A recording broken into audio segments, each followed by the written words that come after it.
The Browns finally managed to win a season opener for the first time since 2004. It was a wild and entertaining game, but after entering the fourth quarter with the 20-7 lead, did the Browns really need to make it that close? In this video, we'll dive into how the Browns defense shut down the Panthers offense for the first three quarters, and what went wrong in the fourth and final quarter. The Browns played excellent defense for most of the first three quarters. Joe Woods had a strong game plan for Mayfield and the Panthers. They used stunts, they used disguises, they used simulated pressures, all in an effort to try to rattle Mayfield, and it worked. Mayfield looked confused, hurried, and overall was overwhelmed for most of the game.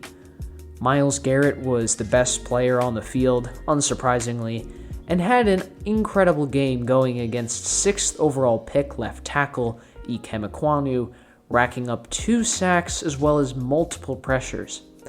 Joe Woods was creative with giving Garrett one-on-one matchups against the rookie by putting Clowney on the interior defensive line right next to Garrett in order to distract some of the attention away from Garrett. The defensive line seemed to emphasize getting their hands up in this game if they couldn't get to Mayfield, and they managed to bat 5 of Mayfield's passes down. This small game plan detail by Joe Woods allowed the defense to take away the short, quick-hitting passes, while still being able to play mostly 2 deep safeties to keep everything in front of them. The Panthers only had 7 points through 3 quarters. Joe Woods' game plan was working to almost perfection, and it looked like the Browns were going to win pretty handily. But that didn't exactly happen. The first busted coverage resulted in a 50-yard gain to Ian Thomas, running wide open down the seam, a play that gave life to what was a dormant Panthers offense at the time. Since we aren't in the huddle, it's impossible to conclusively determine whose fault it was exactly, but we can make a pretty good guess. Outside of Grant Delpit, the Browns defense is playing quarters coverage across the board. The 2 outside corners are playing man coverage on the outside receivers. Denzel Ward, who's playing as the slot corner or the apex in quarters defense, is carrying the slot receiver vertically as he should, and John Johnson is only covering half the field. You can see the wide open area on the field where Delpit is supposed to be covering in cover 4. Most likely, Delpit thinks they are playing a different coverage, which is why he doesn't move to cover Thomas's seam route, which would be his responsibility in a quarters coverage.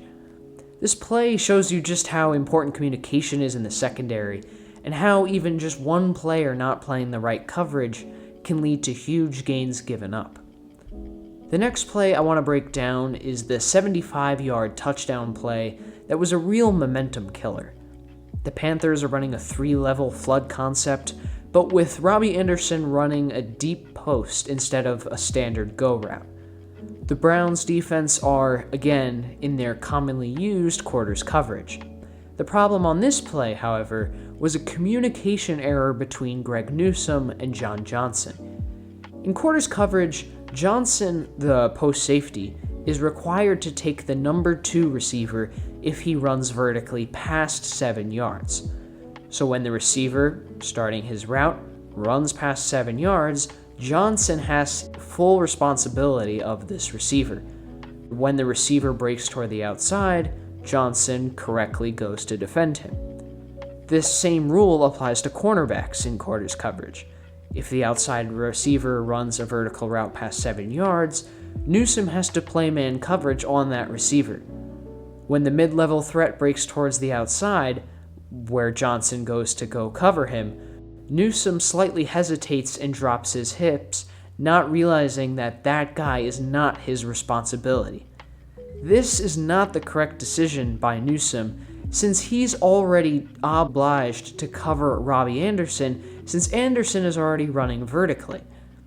I know that's a lot to take in, but essentially, Newsome makes a slight pause in his processing, which allows a speedy Robbie Anderson to get behind the defense and score a touchdown.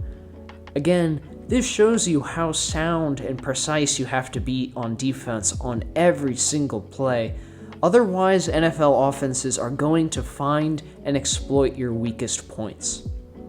Fast forward to the fourth quarter, and the Panthers have the ball at their own 20, down by 2 points, with 2 minutes to go and try to score a field goal, while the Browns defense has a chance to end this game.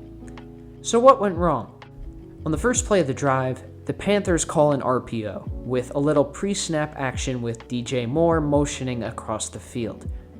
When Mayfield snaps the ball, you can see both JOK and Delpit rush to defend what they think looks like a run. This leaves a wide open space for Mayfield to throw the ball to Moore on the slant. This play is on a combination of JOK and Delpit for too easily triggering on the run. You have to realize the Panthers have to gain 40 yards in just 2 minutes. Chances are they're going to try to air it out.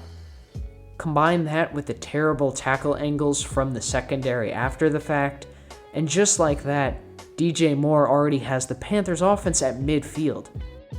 After a 4-yard run by Christian McCaffrey up the middle, the Panthers call his number again with a running back screen.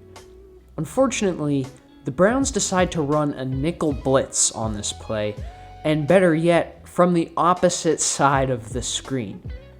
So, screens are a great way to neutralize blitzes, since it gets the ball out quickly, and Joe Woods simply makes a bad call.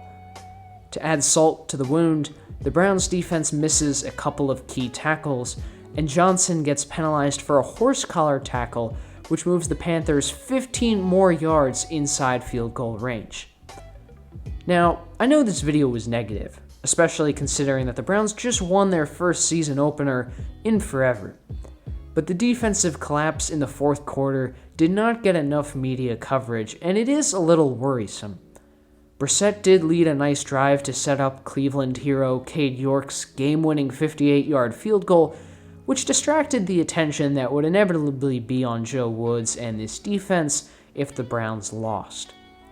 So with that, if you're interested in exclusive Browns content and want to be informed for every single Browns game, make sure to check out my Patreon linked in this description, where you can support my channel and get additional content. So that'll do it for this week's film study.